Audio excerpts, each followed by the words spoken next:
Hi, so today we're going to look at how the quicksort algorithm works.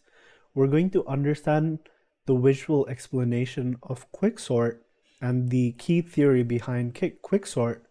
After we've done that, we're going to try to implement the code for quicksort, and then we're going to learn why we need randomized quicksort. After we learn the need for randomized quicksort, we're going to implement changes into our quicksort functionality to implement randomized quicksort.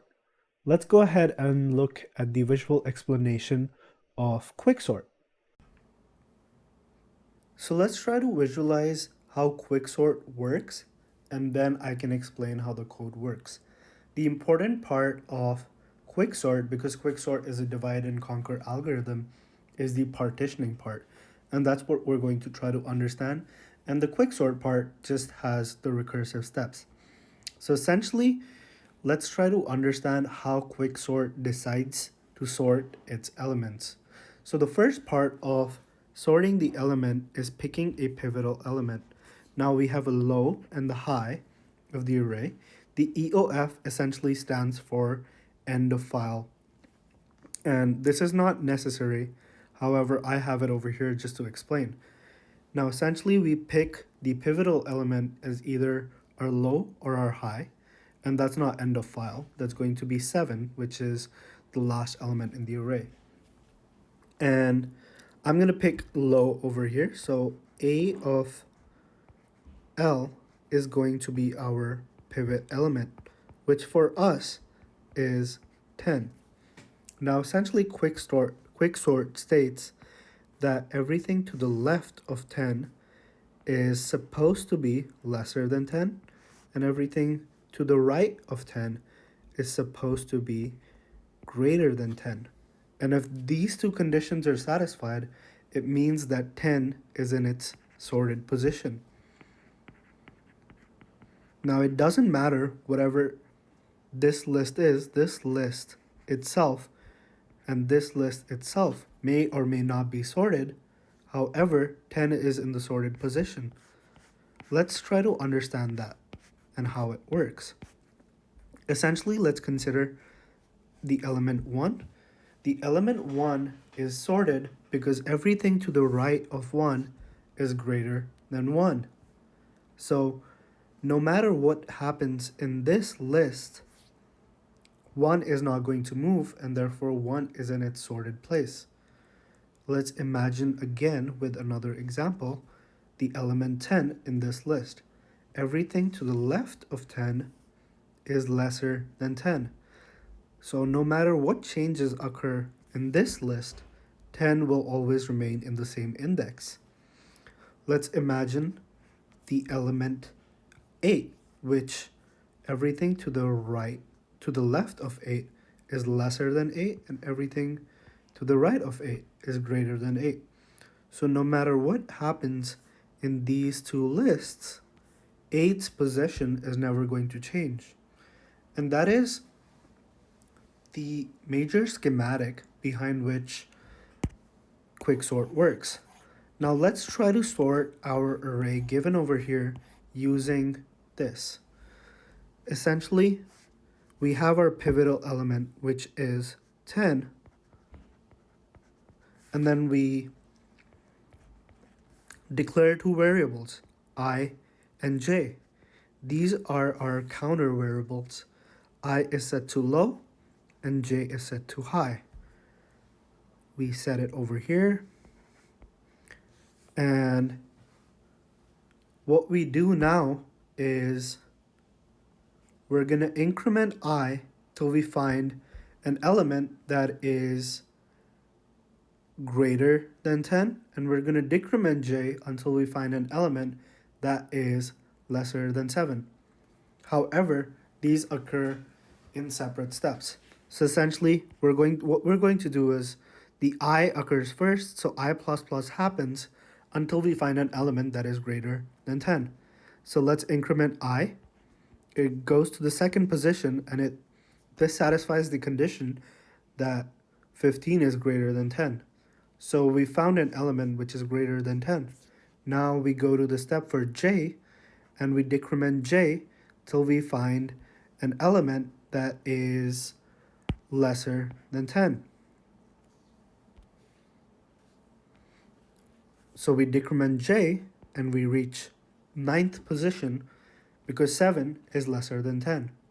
Now, in this position, we swap these two elements. So we put 7 over here and we put 15 over here. Now we repeat the step again. We increment I till we find an element that is greater than 10. Is that in 3? No. So we increment it again. Is that 9? Again, no. So we increment it again. Now 12 is greater than 10. Now essentially, after this, we're going to decrement j till we find an element that is lesser than 10. We decrement it over here, we find the element that is lesser than 10, and then we swap them. 4 goes over here, 12 goes over here. Now again, with the same step as I, we find an element that is greater than 10, which is over here, and we decrement it again till we find an element that is lesser than 10. We find it, and then we swap. 1 goes here, 16 goes here. Now we do it again. We increment I till we find an element that is greater than 10, which is over here.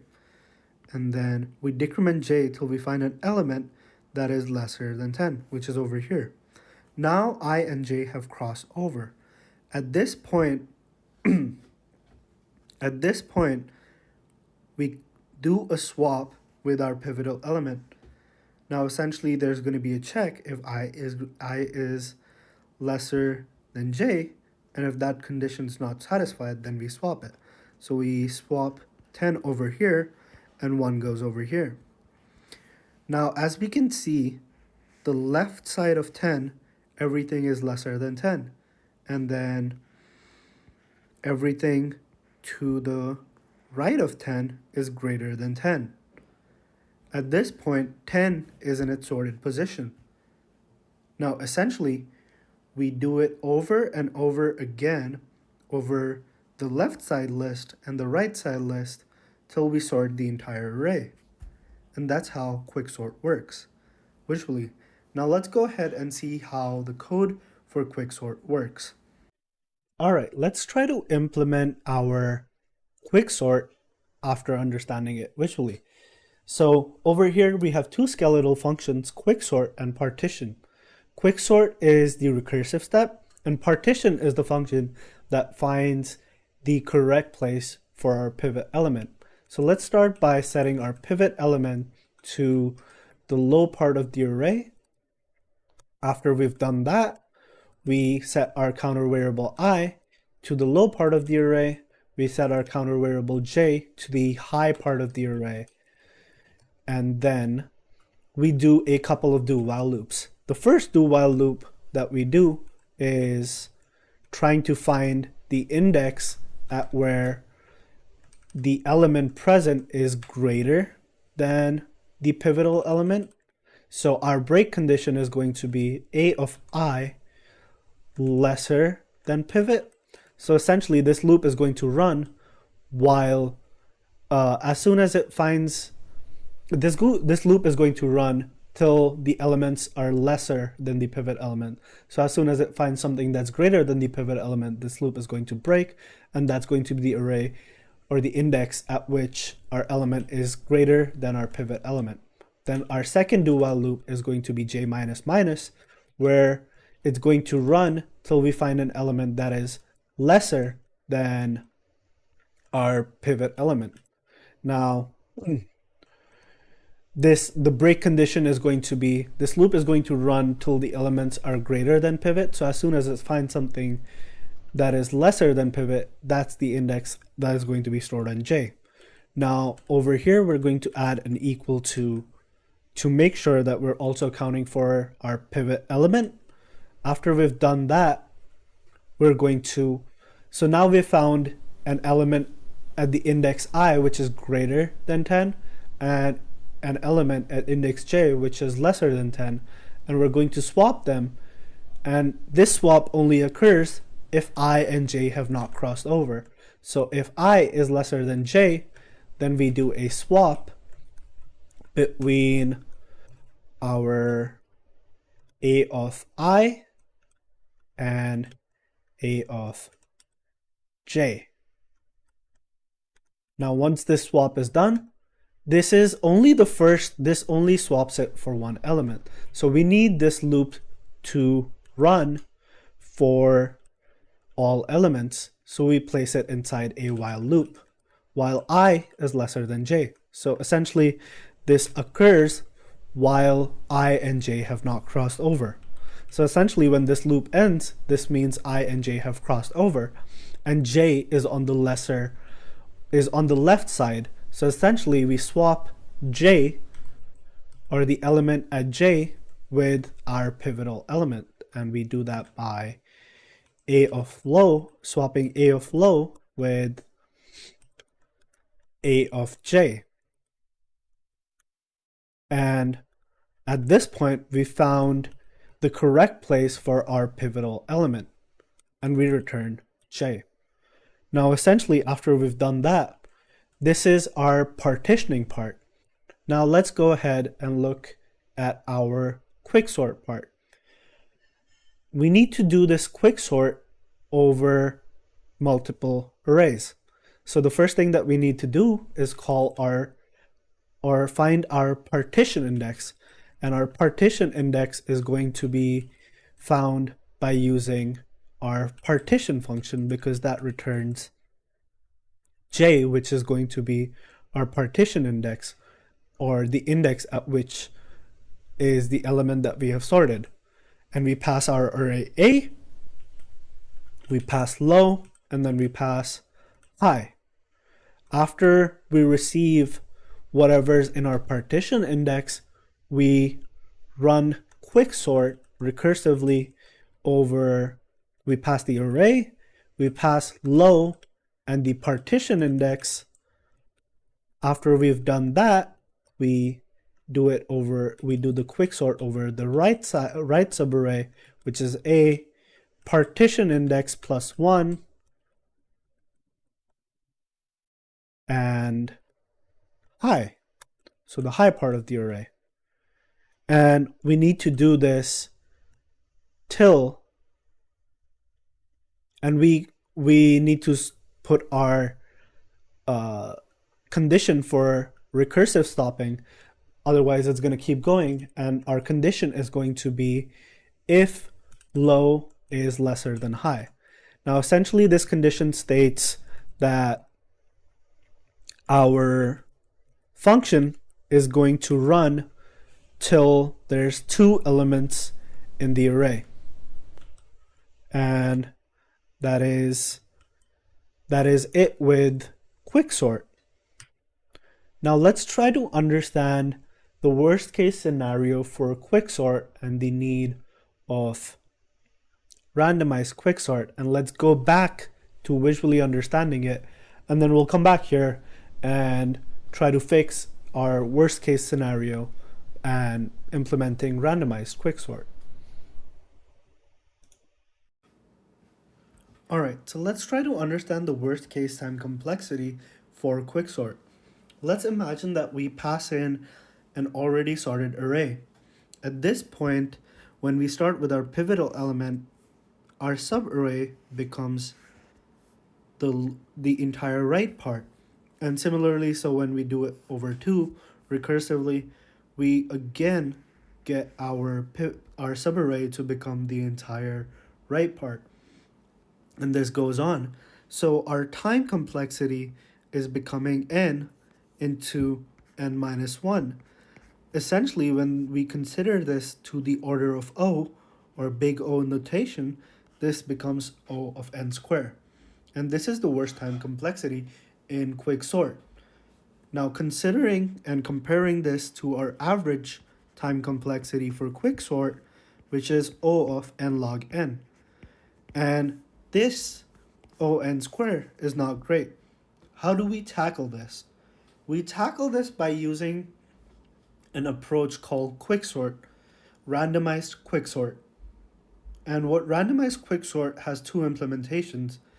The first implementation, and this is the naive implementation, is whenever you're given an array of elements, whatever it may be, you you take the elements and you randomize them.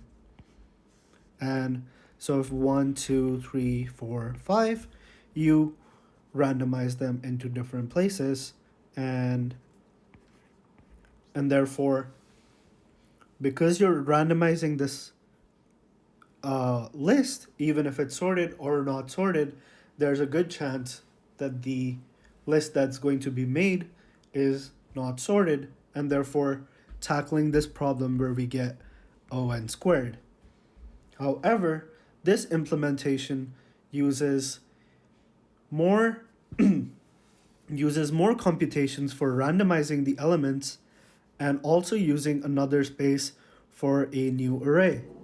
So let's look at the other implementation that we can have for randomized quicksort, and this is an easier approach, is in a array, sorted or not sorted, what we do is, given an array, instead of picking either low or high as our pivotal element, what we do is we pick an element between 1 to n, which is randomized, so random of 1 to n. And what this does is, after we pick a random element from 1 to n, we choose that index and we swap our first element with that index. So if we were to imagine that the index 3 from 0, 1, 2, if 3 is our random number, we swap whatever element value is at 3, and we swap it with our first element. And with our low element, so we put 4 over here and we put 1 over here. And at this point, our subarray becomes this and this. And so we're tackling of not getting O of n squared. And thus, we're always getting our average time complexity of n log n. And now, essentially, this approach was built upon probabilistic algorithms. On a high level, what the probabilistic approach says, that there is very little chance that you're given a sorted array and the random element that's going to be picked is going to be low or high. And therefore, tackling the problem of getting the time complexity of O(n) squared with quicksort. So let's go ahead and see how we can implement this into our quicksort code. All right, so after understanding why we need randomized quicksort, let's try to implement that. First, we start by adding our header file random.h, which contains the implementation of a functionality called random. And so we pick our random index by passing the random function over low and high. After we've done that, what we're going to do is we're going to swap our random index with our low index. So we're going to take our low and we're going to swap it with our random index. And therefore solving the worst case time complexity for quicksort and implementing randomized quicksort. Hopefully this video was helpful for you and you understand how quicksort and randomized quicksort work. Thank you.